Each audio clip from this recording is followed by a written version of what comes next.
Hi everybody, welcome back. I'm Jen, and today we're going to do a True Crime Corner video. And while we're doing that, I am also going to be working on Nefertiti from Diamond Art Club. And so we're just going to get started. This is a case that I've never heard of before. It is the disappearance of Susan Powell. I've never heard of this one before. I just accidentally came upon it in researching researching something, and yeah, I came upon this. So we're going to get started, and we're going to start with her background, and then we're just going to get into the whole thing. Now, she, let's see, she disappeared and was presumed murdered, as well as there was an investigation, and it kind of revolved around her husband being the suspect. So we're just gonna get started with that. Now, like I said, she disappeared. So yeah. Okay, now we're gonna get on we're gonna, just get into the background. Okay, now Joshua was born June 20th, 1976 in Washington State. His parents had a dysfunctional marriage. And so now he which, of course, because of that, it caused a lot of the issues that Stephen had growing up, like disaffection and of the Church of Latter-day Saints. Then, according to divorce filings by Stephen's mother, or by Joshua's mother, Stephen his father had shared pornography with Joshua. Yeah. Okay. And his two brothers, and he refused to teach or enforce certain limits on certain behaviors. Now, what that means, the only thing I could think of is,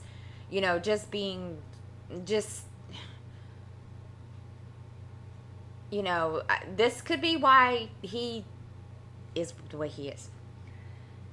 So now, as a teenager, we're going to skip on. As a teenager, he killed gerbils that belonged to one of his sisters. Then he threatened his mother with a butcher knife. Yeah, there's a problem there, isn't there? He also attempted suicide. Then in 1998, he was living in Seattle at the University of Washington, and and it was there that he began his first relationship with Catherine Terry Everett, who he had met at a local Latter-day Saints church congregation. And they eventually moved into an apartment together. Right, I mean, okay. Then he became very possessive towards her.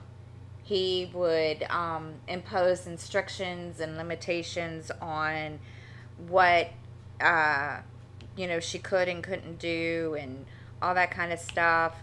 And yeah, those kind of people I don't particularly like. So and of course, if she decided that she wanted to go visit her family, he would basically say that he had to come too. She couldn't go by herself. And then eventually she went to visit a friend in Utah. And she decided to not return to Seattle. And she did. She broke up with him over the phone, which I can't say I blame her there for breaking up with him over the phone, because if she probably done it face to face, she probably wouldn't have gotten very far. That's just how I can tell, and the way that this sounds is, yeah, that wouldn't have worked. So now then, after that, he meets Susan Cox, and there was a dinner party at his Tacoma apartment where she was invited, and that's how they met. And then they began a relationship, and they eventually got married in 2001. He had a bachelor's degree in business and worked for a different number of different companies. And then Susan was a trained cosmetologist, and she took up a job with Wells Fargo, and they relocated to West Valley City, Utah. They went on to have 2 sons, Charles and Braden. Charles was born in 2005, and Braden was born in 2007.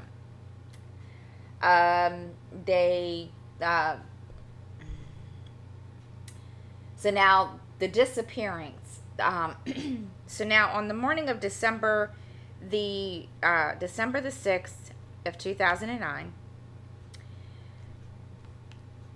Susan, Charles, and Braden attended church services, and a neighbor visited them at home, and then they left around 5 o'clock.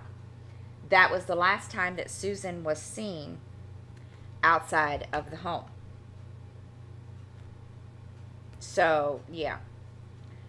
Now, mind you, just remember, you know, the kids are supposedly there, is what I'm saying. So now the entire Powell family has was reported missing on December the 7th. Joshua's mother and his sister went looking for the family at their house shortly after being informed that the children hadn't been dropped off to daycare the next day. They called the police, and they failed to make contact with Joshua or Susan, or when they failed to make contact with them. So the police, you know, broke into the house, fearing that they were victims of carbon monoxide poisoning. Why? Who knows? There has to be a reason. They didn't find anybody inside, and they did notice there were 2 box fans blowing at a wet spot on the couch.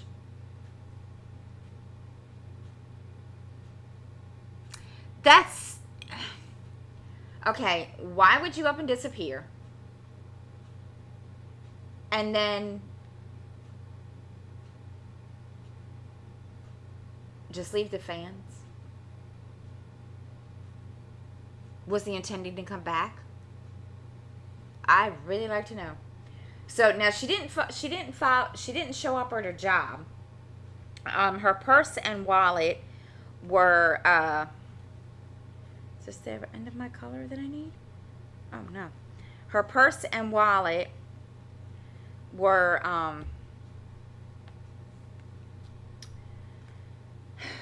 where am I? Now I've lost my place. She didn't show up. Her purse and wallet were all found at the house, and her phone was later found in their only vehicle, and that Josh had been using. So right there, you know, my thing is, okay, you're missing, and you know, where's the cell phone, and why is it in the car? And yeah, see, to me that makes no sense, because, you know, I don't know, maybe it's just me being weird. So now he does eventually come back home, he comes back home later that same day, and with the two boys, and they took him to the police station for questioning. So right there, you know, okay, you come home, but where's your wife? And what's the wet spot? That's the first thing I would be asking, right? Now, he claims that he left Susan sleeping at home. And that he had taken the boys on a camping trip. Okay, I'm confused. The boys were seen the day before. And I do believe, hold on. The boys were seen the day before. Yeah, the boys were seen the day before. He wasn't anywhere around at all whatsoever. Nobody saw him come back home that we know of. And okay.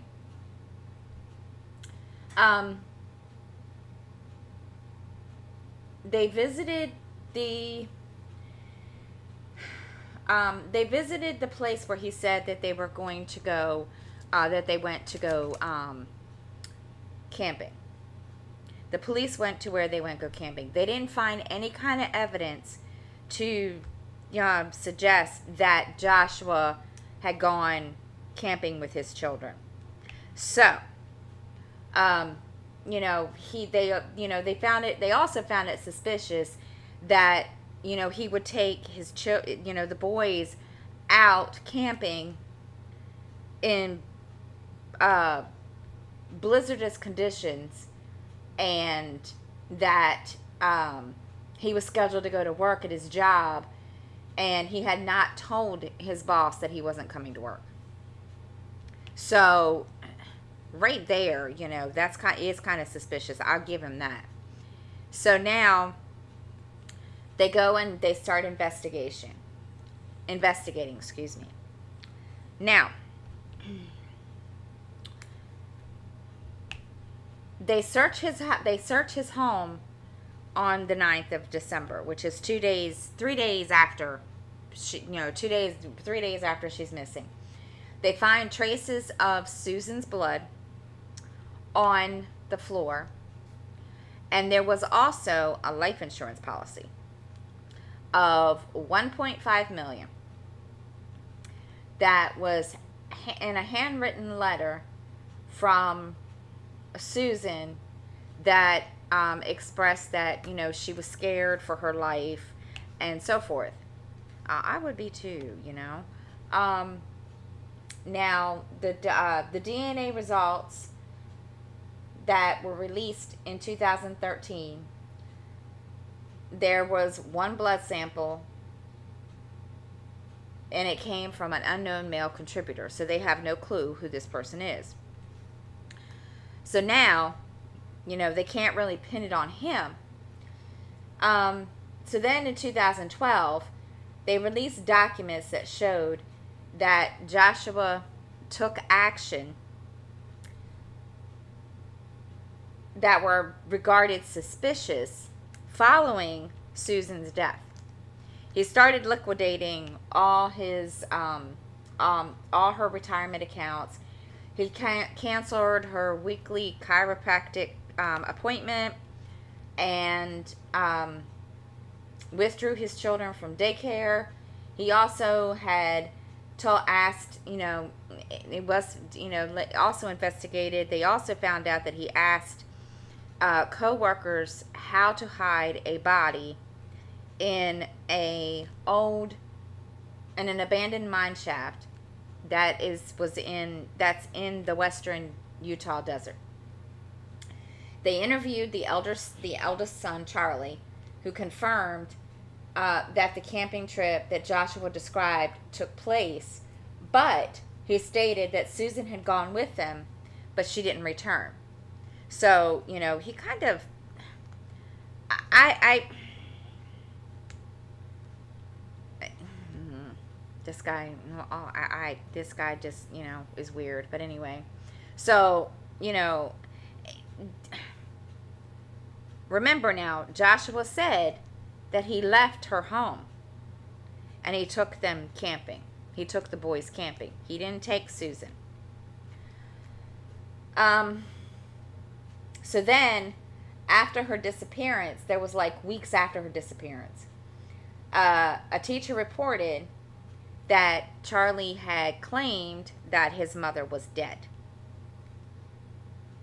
So, like, my thing is, how would he know his mother's dead if he's supposedly with his father and his brother, and his mother didn't go, supposedly? How can he know his mother's dead? It makes no sense. But then again, he says, oh yeah, well, she went and mom didn't come back. So still, how does he know she's dead? He doesn't know that, right? I don't know. I'm just, going all crazy here. So now, Susan's parents claimed that while at daycare, several months after Susan's disappearance, he drew a picture of a van where it had 3 people in it. And he says that mommy was in the trunk.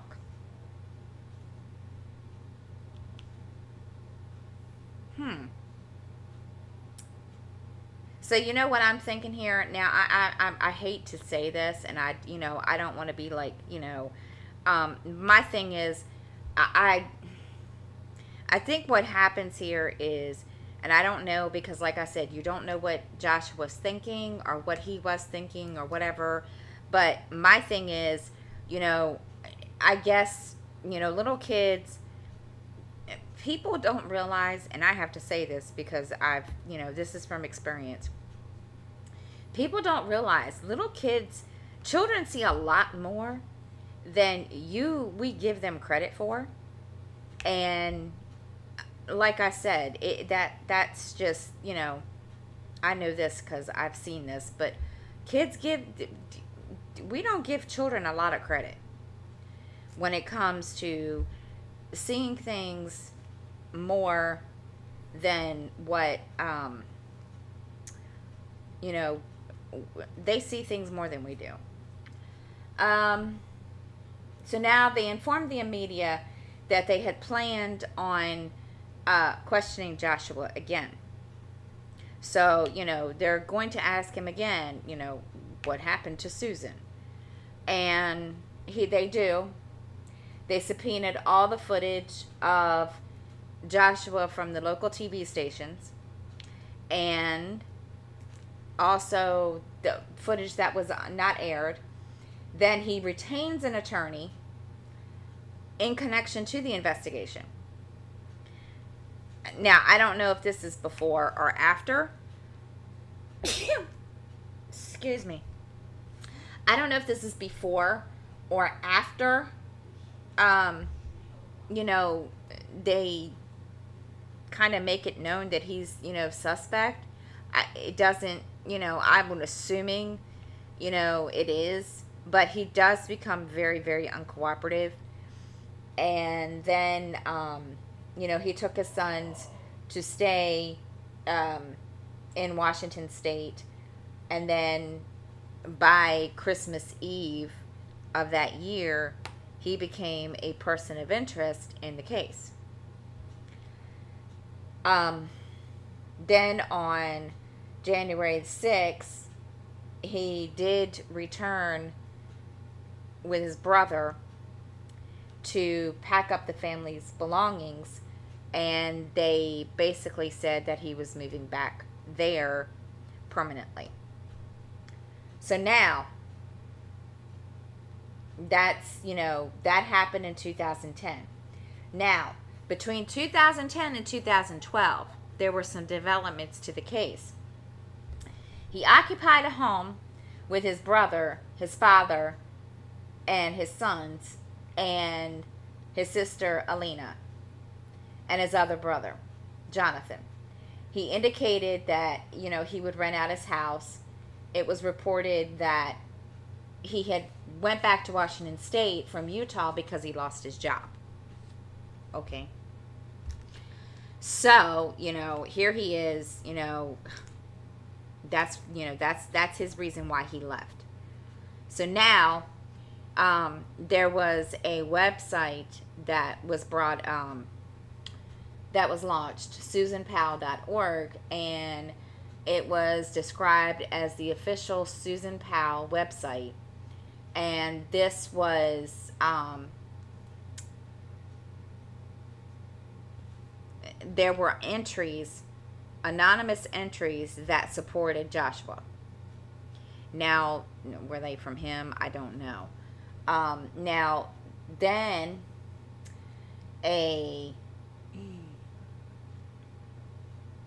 there was also posts that stated that a former journalist was possibly the one that was responsible for her disappearance, and that they ran off to Brazil together.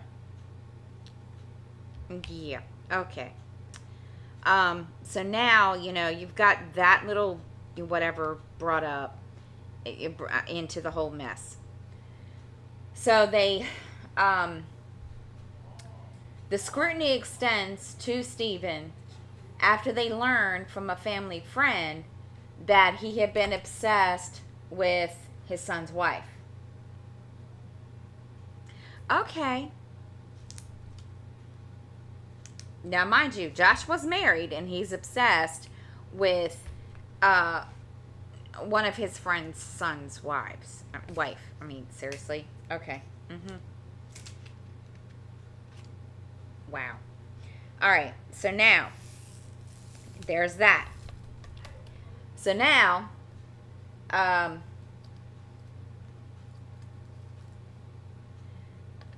they also end up eventually turning their investigation towards Joshua's brother, Michael, after learning that he had sold his broken down Ford Taurus to a wrecking yard shortly after Susan's disappearance. Yeah. So, I mean, these guys are not really, I don't want to say they're not covering their tracks very well, because I'm sorry, if you know for a fact that, okay, it's a possibility that this car has been used, why would you take it to a I mean, I get it, you want to try to get rid of the evidence, but really, knowing, okay, this car is in your name, and you're going to sell it to a junkyard, so, there's going to be a paper trail. I mean, seriously. Okay. So now they discovered, okay, they found the car, and they indicated a decomposing body that had been in the trunk. No wonder he wanted to get rid of the car. Wow. Okay. So, with that being said, then in September of 2011, the Utah authorities discovered a possible gravesite near Topaz Mountain. It's a desert area that apparently Josh had frequented as a campsite. And the only reason that they said, that they discovered this was because there were signs of, a recent disturbance, like somebody had dug up something, or, was digging or covering something. So they dug a few deep down. They were unable to find anything. They did come to a possibility that it was an ancient burial ground. It could be. Let's put it that way. Not saying that it is, but it could have been. So now, the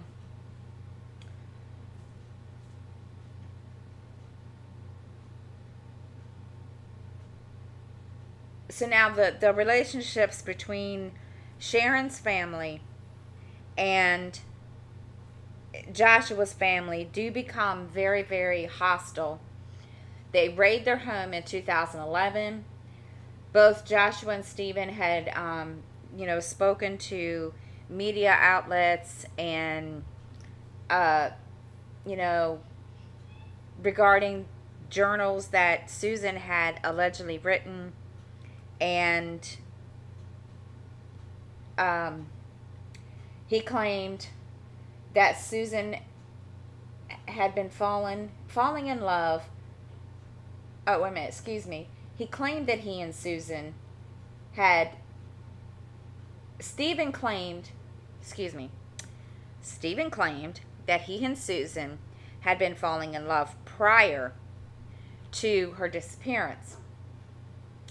And the contents of the journals were written when Susan was a teenager. So, is there a love triangle in all of this?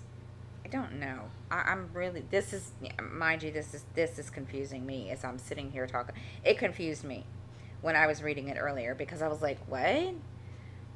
I'm confused. So, add that to another little, possible motive of all this. Stephen was having some kind of a relationship with her. Okay. I know, right? Just awkward, right? So now, they say this was supposed to be, and to basically say that she was unstable or mentally unstable. So now the judge decides to put an injunction on Joshua and Stephen from publishing anything. And the journal or, stuff like that. And also from, to either return or destroy any of the journals that had already been published and so forth. So, now then on September 22nd, now mind you, that's just 8 days later, Stephen was arrested on voyeurism. I never did understand that. I never did understand voyeurism. To me, that's just, Okay. He was arrested on voyeurism and also on child pornography. And they found that he had secretly videotaped numerous women, including Susan. And they also said that Joshua was a subject in the child pornography investigation. There was a friend of Stephen's that claimed that Stephen was preoccupied with child pornography and was hung up on Susan sexually. This gets weirder and weirder as I go. Yeah. Okay. Very weird. So now, as a result of all of this, Susan's father files for custody of the children the day after Stephen was arrested. The Washington court did grant Cox temporary custody, and they ruled that Joshua would have to move out of Stephen's house and to, if he wanted to regain custody. Now, he did move out, but the courts decided that he had never actually moved into the house. And they only made it making it appear that he had followed the court's instructions while he continued to reside in Stephen's home. So,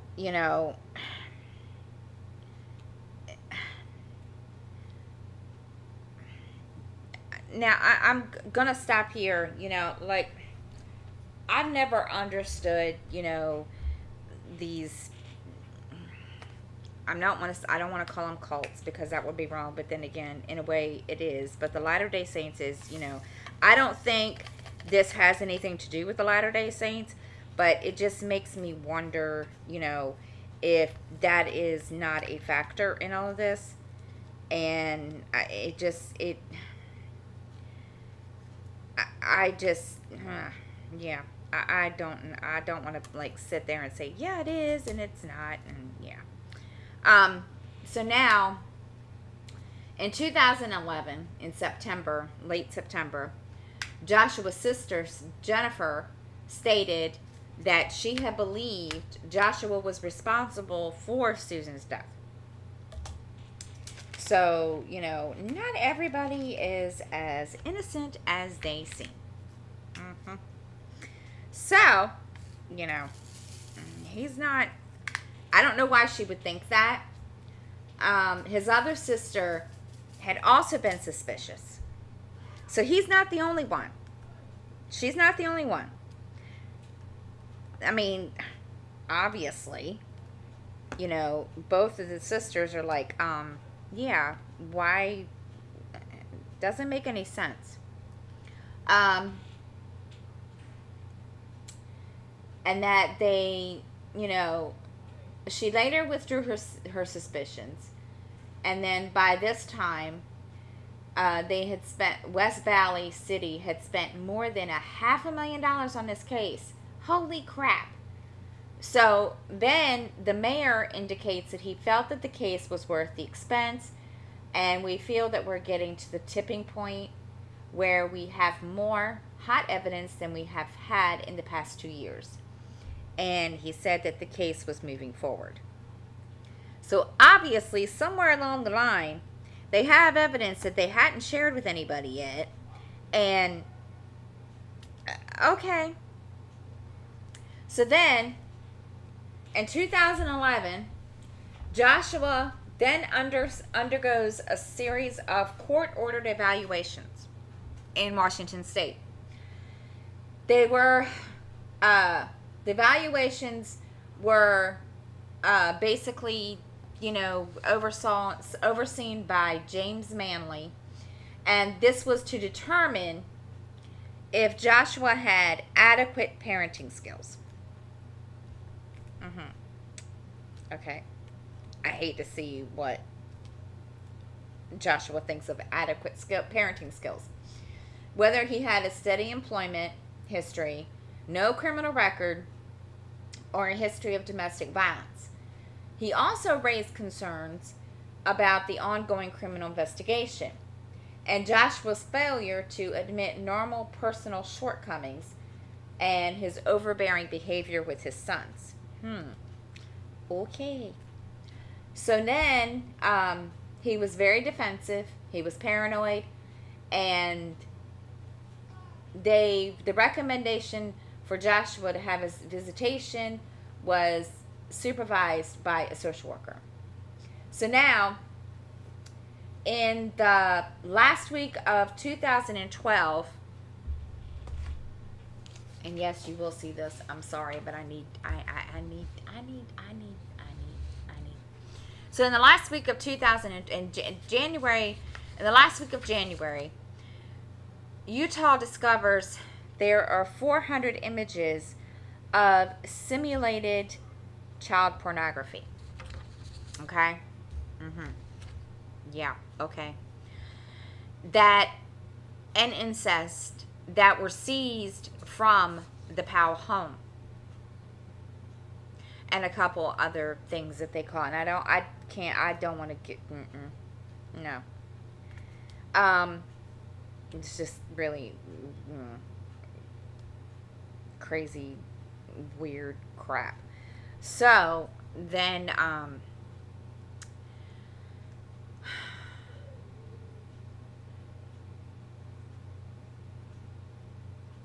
the pornography had been cached when viewed by the previous owner of the computer, which had been purchased by Susan secondhand. However,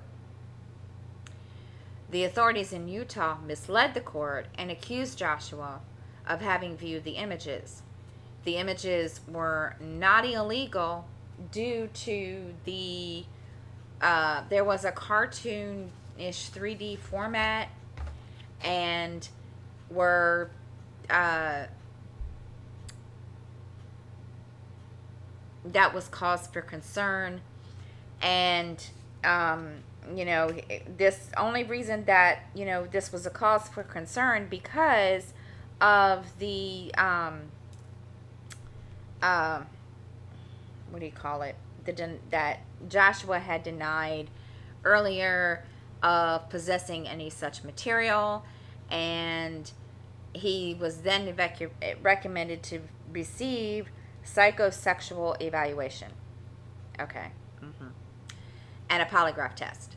But he made no change, the psychiatrist made no change to the visitation schedule. So now Michael then established a Google Sites page, which basically claimed that Susan's parents were abusing and neglecting the boys in collusion with the child welfare authorities. So now lawyers for the Cox family disputed these allegations, and basically the whole site was removed and so forth. So, you know, these guys really just, you know, I'm trying to understand. I really am. What goes through some of these, you know, these criminals' minds when, you know, they do these kinds of things. And, you know, I get it, you know, in their mind, oh, you know, we're doing what we're, you know, basically they think they're right, blah, blah, blah, blah, blah. But anyhow, so now, I'm trying to find so now, after all of this, okay, then in February of 2012, Joshua and his sons disappeared. So what happens is a social worker and calls 911 after taking Charlie and Braden to a supervised visit at Joshua's house. And, you know, who was supposed to monitor the visit between Joshua and the boys, reported that Joshua grabbed the boys, wouldn't let her through the door, and then soon after, the house explodes with the boys and Joshua in the house. Okay.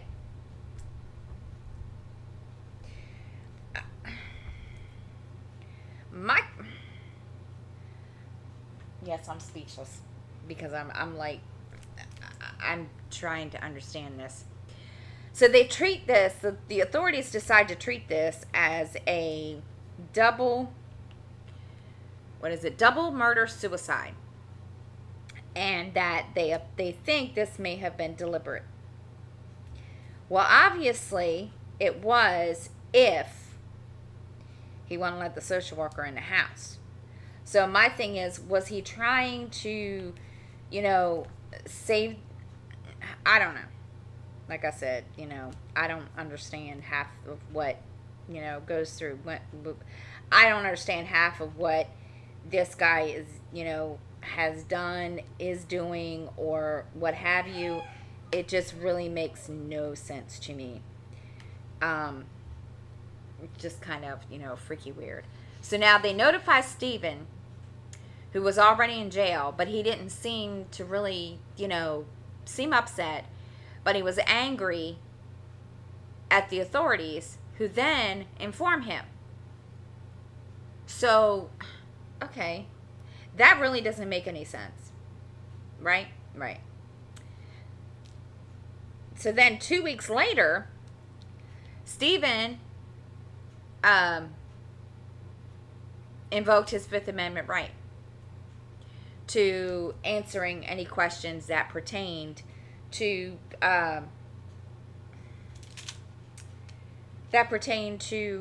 Susan's disappearance, which I think is kind of, ridiculous in a way. But then again, okay, why would you, why, but, so now then Cox, says that, they think that he, actually knows what happened to her and so forth. And that's why, he's not, giving why he, invoked his Fifth Amendment right, which, regardless,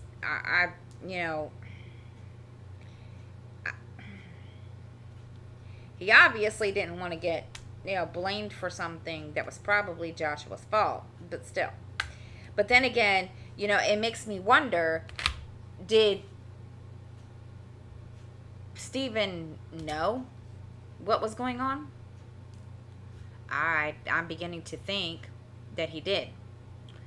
So, after a brief investigation, the authorities confirmed that the explosion was deliberate and that it had been planned. Yes, I'm saying a lot of ums because I'm trying to figure out what I'm doing here. That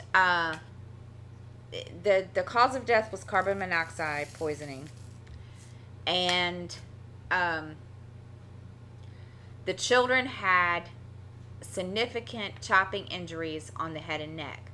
A hatchet was recovered near Joshua's body.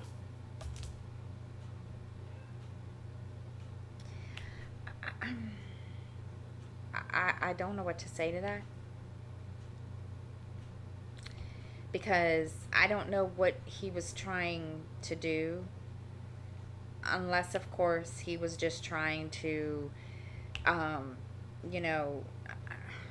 don't know. I mean, my thing is, did he do this before? Yeah. Okay, I'm confused. I'll never understand. So, they believe that that he attacked the boys with it before being overwhelmed by the smoke and the fumes. So he had every intention of basically, getting rid of his children, so forth. So they also found 2 5-gallon cans of gasoline. Now, there were friends and relatives that told the authorities that he had contacted them in email just minutes before the incident to say his goodbye. He received, his local bishop received instructions for finding his money and shutting off his utilities. They also showed that Joshua had withdrawn $7,000 from his bank account and had donated his children's toys and books to charities. And then Joshua named Michael as the main beneficiary. So now the aftermath is that 1 year after, Michael took his own life, and where he had moved for graduate school.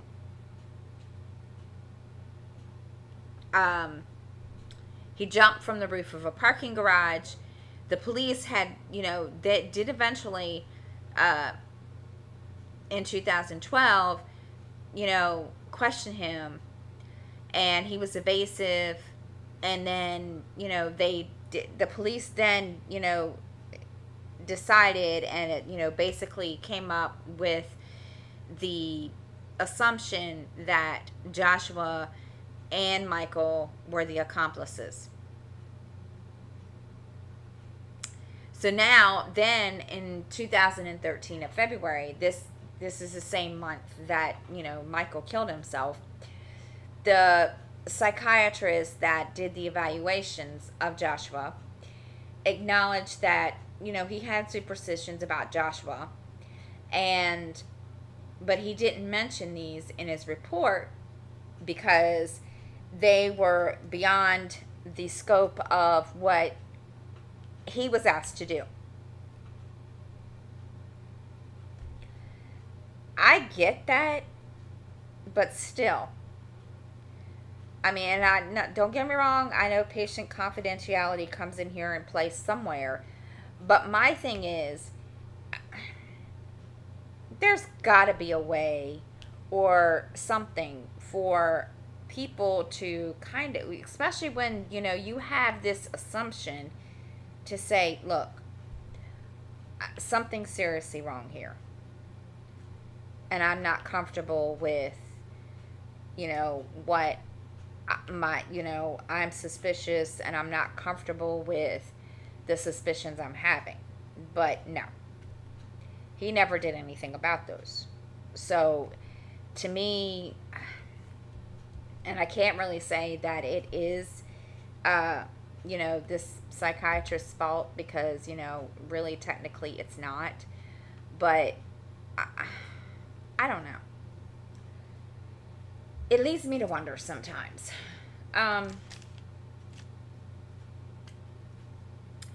So then in May 2013, the police announced that they've closed the investigation.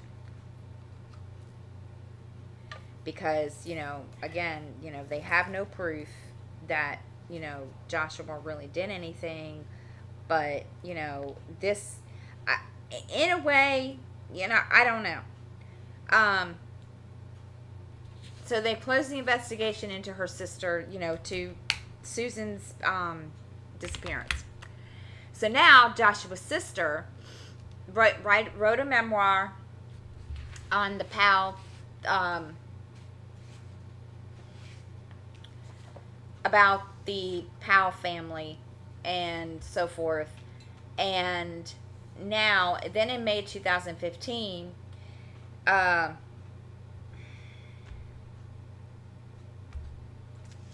on, I'm trying to find my color. Then in May of 2015, Susan's father had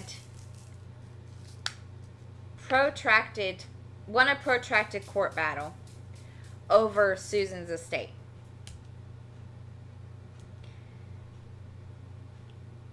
And which means is, you know, he, you know, gets all of Susan's stuff.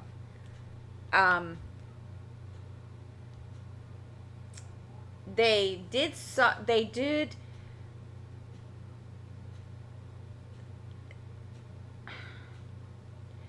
the Powell family sought to have Susan declared legally dead so that they could, you know, basically claim the life insurance. Okay, now remember, the life insurance is $1.5 million. Okay, but you know, they ultimately gained, you know, Cox ultimately gained full control of that. So they basically got kind of, you know, screwed out of that deal, which I can't say I blame them, or which I can't say, you know, I totally, you know, blame all that, because you got to realize, okay, why, my thing is, why would you want the money? This is your daughter-in-law, and, you know, you really don't, you know, give to flying, you know, whatever about, you know, your daughter-in-law and or your children or your grandchildren, and all you care about is the life insurance policy. I mean, to me, that makes no sense. It really doesn't. Not unless, you know, they wanted to fight, you know, who she had as the beneficiary. I mean, I don't know. I don't know. Okay. So, now,